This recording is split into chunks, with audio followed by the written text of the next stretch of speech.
exercise in my ab routine. Again, I'm sticking with an additional rotational exercise. So as you've seen, I've done all of my lower and upper abdominals as supersets first off in the ab routine, and then I'm hitting more the obliques after, towards the end. And the main reason for that is I want to put all my focus and strength rather into my lower abdominal exercises. It takes a lot more effort because of half my body weight to lift and curl my hips forwards and my legs up than it does to rotate my upper body round. So like with the larger muscle groups, when you train chest, legs and back, you want to hit the biggest muscle groups first, which require the most energy, and then as your energy starts to decrease throughout the workout, you start to isolate them more and work the smaller muscle groups within that body group. So on this one, I'm doing a single arm cable rotation, and also it's worth pointing out here that except on the Swiss ball when I was doing the side bend with a rotation, I very rarely, or I do now at least, do any side bends. You see a lot of guys, I'm sure, holding plates or with bars, doing side bends down like this. Great, nice exercise if you want to build up a blockier waist. I personally, I look better when I have more of a V-taper in my waist here, a smaller, tighter, more muscular waist, good, nice kind of toned abdominal region, and then more of a taper coming up with bigger, wider shoulders, as opposed to having a blockier waist here, whereby I just feel bigger. And one of the reasons for that is when you do side bends, you're building up the thickness, the muscle around the waist here. So if you want to have a smaller, tighter, more muscular waist, leave out the side bends, maybe with the exception of doing the Swiss ball side bend and rotation, because A, you're not using much weight at all, and it's more of the rotation that's involved in the muscle than it is the side bend.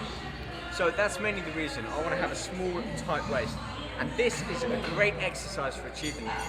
Single arm cable rotation, very similar setup to the double arm cable one. It's just that we're going to have one arm down and add a rotation in. So again, that elbow closes the gap, the angle between this and the opposing knee. Let me show you.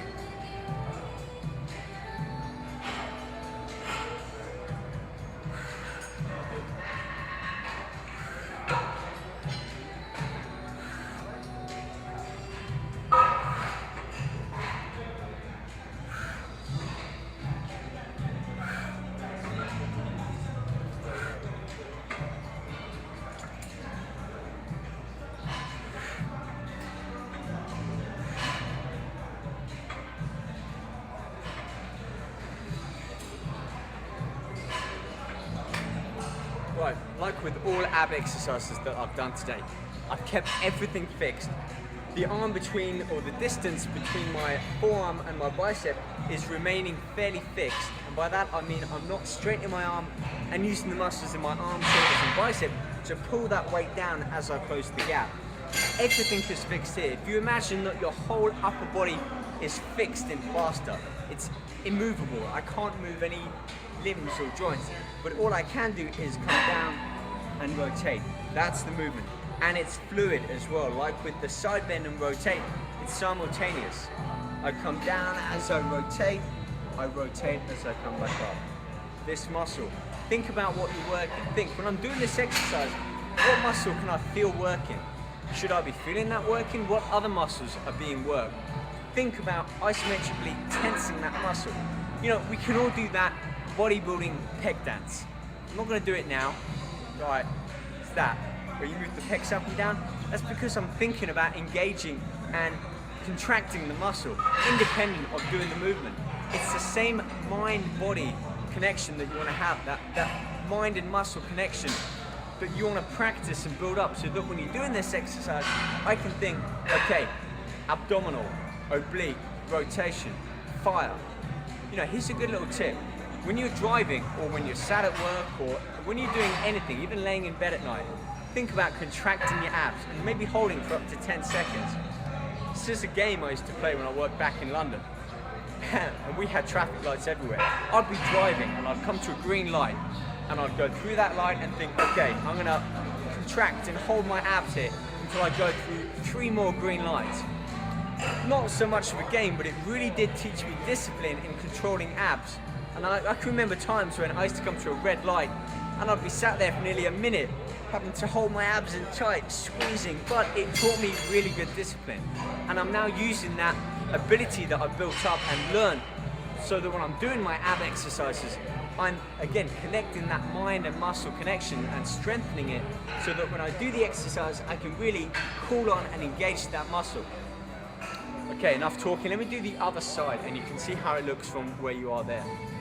So again, keep everything fixed, momentum, breathing, and control.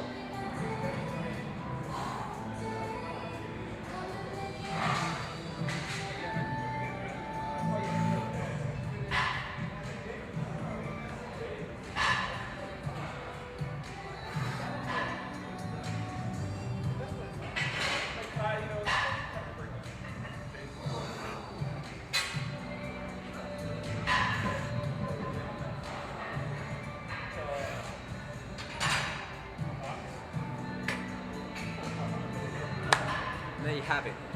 That really is all I do for my abs. Nothing too special, nothing out of the ordinary, just good control, technique, focus and discipline. Now I want to talk about a few things about the ab workout. First of all, when should you be doing abs? Well, my answer to that is whenever you have time. I personally do them early morning after my cardio without eating. And the reason for that is I want my abs to be nice and flat. I want my gut to be flat. I don't want to have eaten food and then my body having to digest food, which is one of the most energy consuming things that your body can do.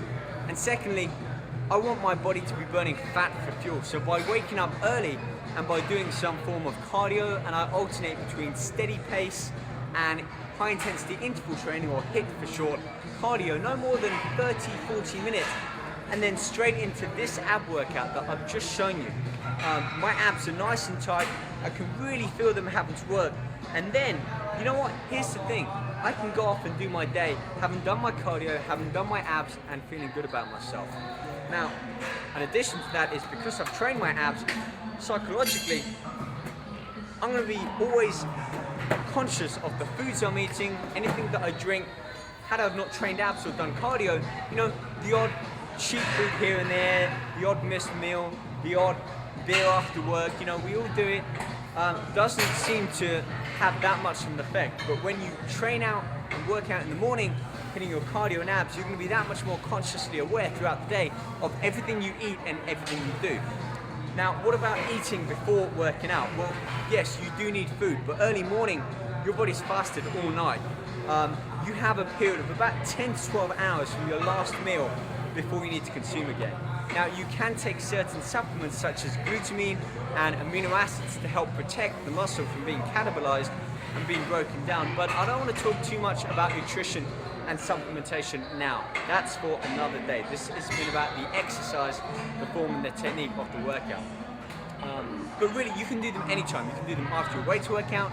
You can do them if you have 10 minutes just spare. Get the abs done. Build up to learning a routine and disciplining yourself. Next question. How many? What about repetitions, time, intensity, period, frequency? Well, here's what I say. Do the circuit in one full circuit.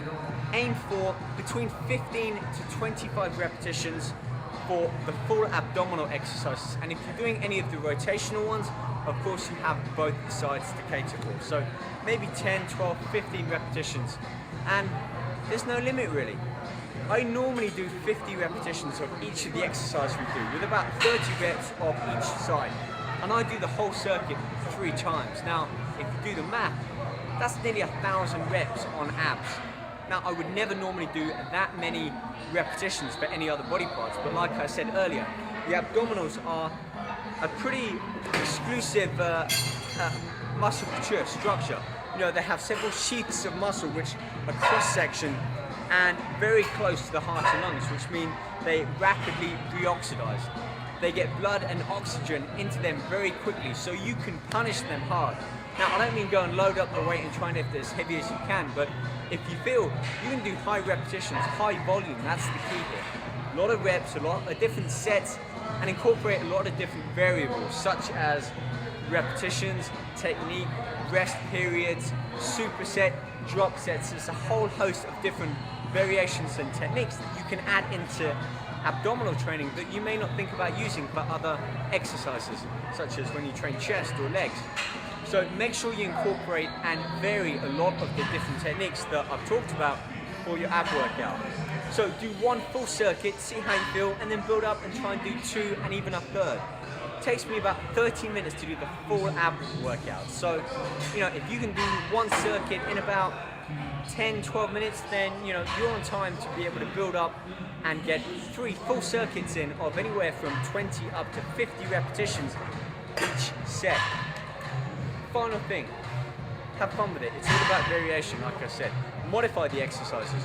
One week, maybe do a certain set of exercises and keep notes of the weights, repetitions, and time that you've done it.